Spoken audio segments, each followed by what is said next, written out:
Town Mouse and the Country Mouse. I know it doesn't need to go back to the library, it's been bought. Thank you.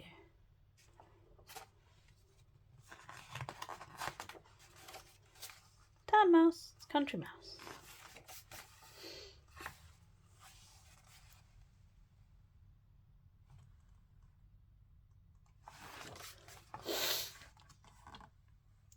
One morning, the Town Mouse woke up shivering from a nightmare about the prowling kitchen cat.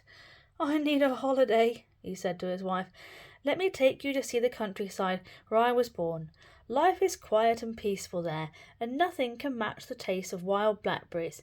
"Let's go right away," said his wife. So they packed a picnic and set off for the country. Meanwhile, the Country Mouse and her husband were at their tree stump house, exhausted from searching for food and avoiding the hungry owl who lived nearby. "Sometimes I wish we lived in a town house where all the food you need is right there in the pantry," said the Country Mouse. "What a delicious idea," replied her husband, whiskers twitching.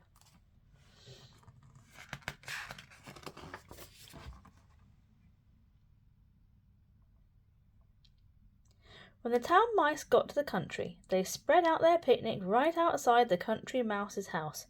"This is the life," they exclaimed. "Wildflowers, berries, if only we lived here." "You like it?" asked the Country Mouse, creeping out from the tree stump. "Why, we've always wanted to live in a town house. Why don't we swap houses?" "Done," said the Town Mouse. "We'll move in right away." As they said goodbye, each of the mice thought they had the better part of the bargain.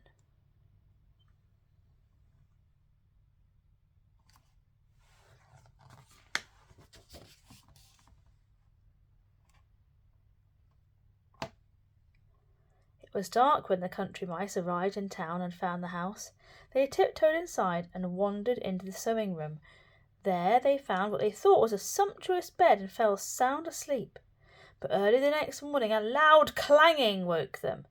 Through a sooty cloud of smoke they heard a strange voice purring loudly. It said, "Sauces and ham, it's hungry I am. Mice in my stew, wait till I catch you." "Who's that?" whispered the Country Mouse to her husband.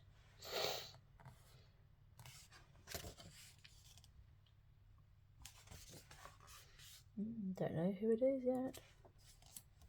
The Town Mouse and his wife were up with the birds, ready to gather wild blackberries for breakfast. But though they could smell them, they couldn't find them. Even worse, the Town Mouse's wife felt a large wet drop on her head. "What was that?" she asked. "Those are raindrops," replied her husband. "We're in the country now."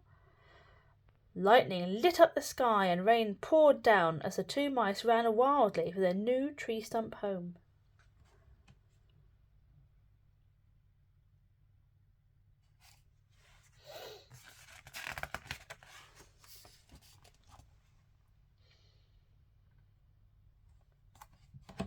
In the town house, a strange purring noise had stopped. The Country Mice were feeling braver and were looking forward to their first splendid meal in the pantry. "There's a delicious smell coming from that box up there," said the Country Mouse. "It must be fine old cheese. I'll climb on your shoulders and get it." But just as she got hold of the cheese, her husband lost his balance. The lid of the box slammed down, and the Country Mouse was left hanging by her tail. "Oh no, look." Eee.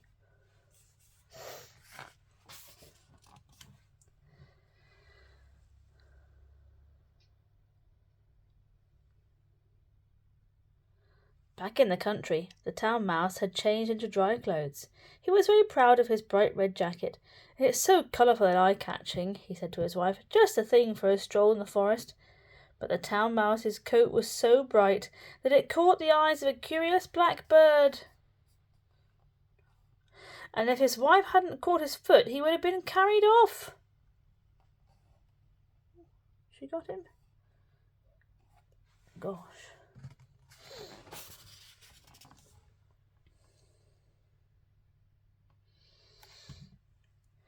Not far away in town, the Country Mouse's husband checked her silky tail.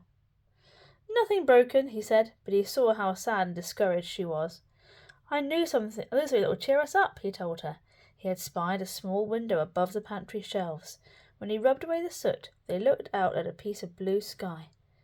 "Doesn't it look like home?" he whispered.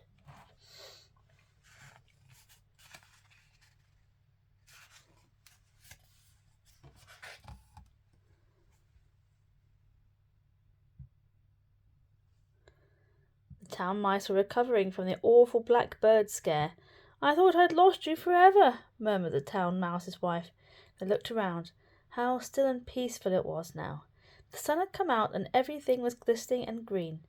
"It's beautiful here," said the town mouse, "but I miss the hustle and bustle of town." "And at least there we knew what to expect," agreed his wife.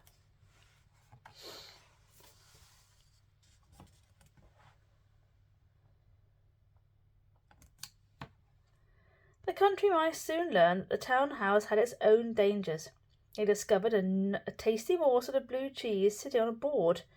"You take it," said the country mouse. "I'm still shaking from being caught in the cheese box." So her husband crept toward the cheese, whiskers trembling. As he reached it, his foot slipped.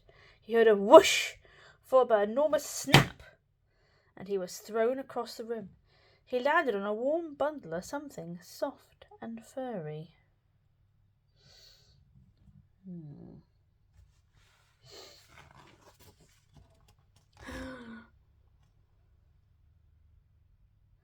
The country mouse helped her husband onto his feet and patted down his whiskers. "I can barely stand," he moaned, trembling like a leaf.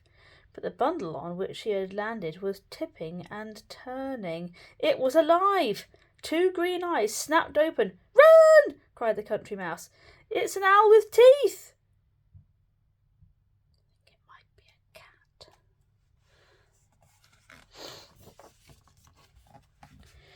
The town mice knew all about mouse traps, but they discovered that the countryside is dangerous too. When they explored the river bank, a huge wet head popped up and stared at them. It was a river otter. The mice tore back to their tree stump home, only to find a hedgehog curled up in front of the door. Then they heard an animal crashing toward them through the undergrowth. "I can't take this any more," squeaked the town mouse's wife, and she raced for the nearest tree with her husband right behind her. "Oh, hello, hedgehog."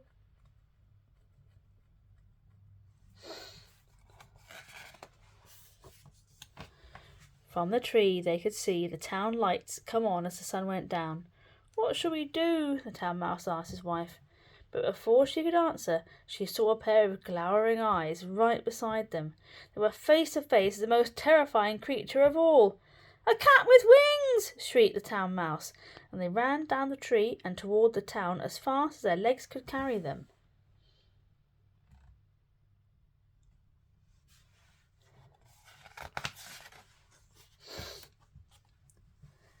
As the town mice headed frantically along the road, the country mice were fleeing in terror toward the country. Their paths crossed, but they were so frightened they didn't even see each other. The country mice didn't stop running until they could see their tree stump in the distance. Oh, look, the owl and the cat have met each other. Run, run, run. Run, run, run, run.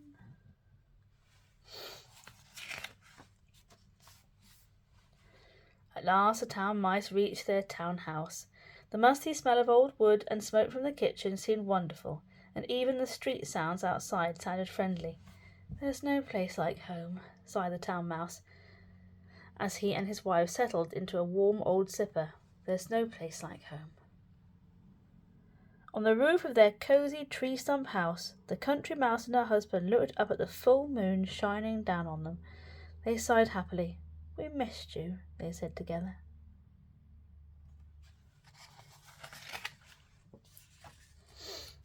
Back on the road, the cat and the owl had collided head on. The cat touched his bruised head gingerly and looked up to see the owl brushing himself off. Then the cat had a brilliant idea. "Owl, how would you like to trade places with me? I've always wanted to try the simple life in the country."